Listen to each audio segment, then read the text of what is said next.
kábíyèsí o, Olúganu of Ganuland ní gbogbo Ìjẹ̀bú.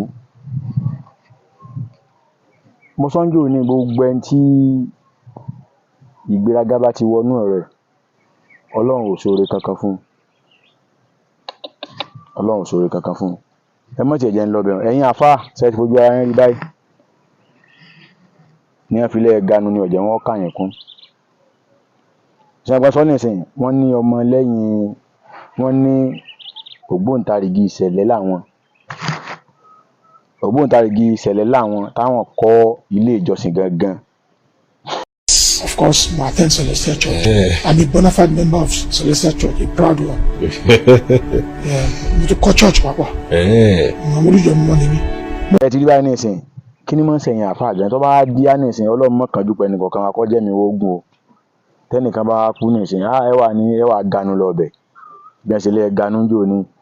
Ẹ wà ní ọsọmọlúàbí, kódà ó fún wa ní kinní báyìí, ó fún wa nígbà, ó fún wa láwo. Èèyàn bọ́ta gbangba ó fọwọ́ sọ̀yà pé ọmọ báyìí lóhun, ìjọ báyìí lóhun, nǹkan báyìí lóhun. Tẹ́yìn bá wá ẹ wà máa ṣe kinní, ẹ máa wọ́ ọ̀nà láti sáàtì bá yí ọ̀rọ̀ rẹ̀, láti bá dọ́gbọ́n sí kó lè bá nítumọ̀ létí àwọn èèyàn. Eléyìí ò tí ì lọ o. Ìkejì náà nísìnyí tó náà máa yíkun káàkiri báyìí, tí ọmọ yíkun káàkiri báyìí, bàbá Gébú àkínyàn ń pè.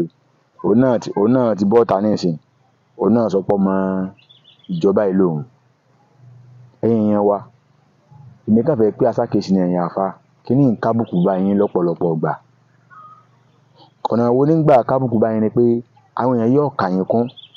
Ìgbàgbọ́ wọn ni pé táwọn bá ti fún yín lówó, tẹ́ ẹ bá ti rí owó lọ́wọ́ àwọn, owó tó wà lọ́wọ́ àwọn lẹ̀ ń tẹ̀lé lódodo kankan tẹ́ ẹ fẹ́ sọ fáwọn.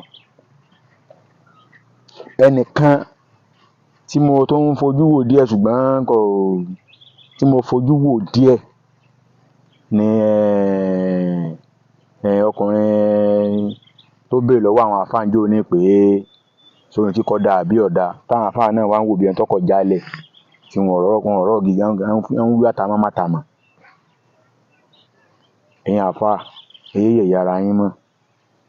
Ẹ̀yin tẹ́ mọ̀ pé òkìrùn èèyàn ti ń lọ bí òòṣà, tí ń lọ bí ògbóni, tí ń lọ gbogbo ẹ̀. Tó bá wá kú, ẹ wà kẹ́sẹ̀ lẹ́sẹ̀, ẹ wà kọrí bẹ́ẹ̀.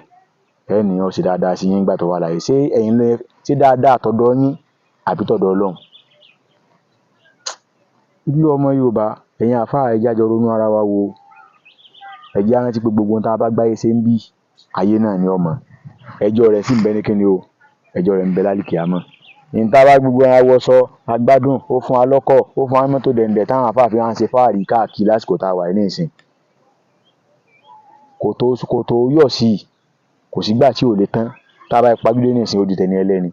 Ṣùgbọ́n tí ò ní tán, òun náà ni ákhírọ̀ ibi tá à ń lọ. Ǹjẹ́ ṣá wá pèsè fún ní ìsìn? Àwa náà ti dó fáàrí, a fi mọ̀ ṣe yánran mọ́.